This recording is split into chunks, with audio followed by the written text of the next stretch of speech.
based on PILA, Thailand. December 7. Thai agricultural worker Anucha Angkaew was waiting to see Israeli soldiers when he came out of the shelter. He took shelter from rockets on Israel's Gaza Strip border at around 7:30 in the morning on October 7.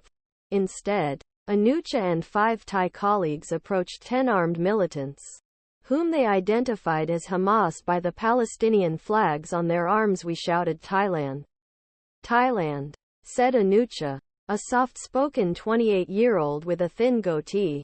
Shortly afterwards, 2 the 6 Thais were killed. These included a friend who, Anucha said, was shot dead in front of her in what she said was a random act violence. The rest were put on a truck for the approximately 30-minute journey to Gaza.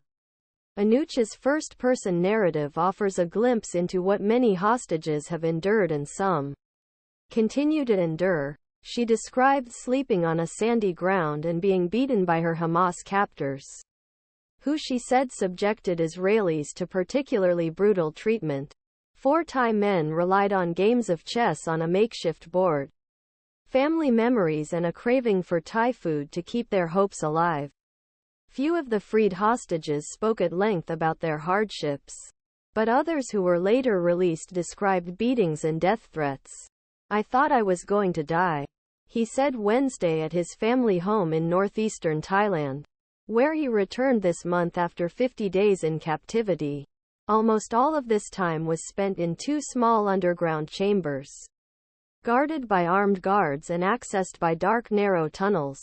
At least 240 Israelis and foreign nationals were smuggled into Gaza on October 7 by Hamas militants, who crossed the border and killed 1,200 people.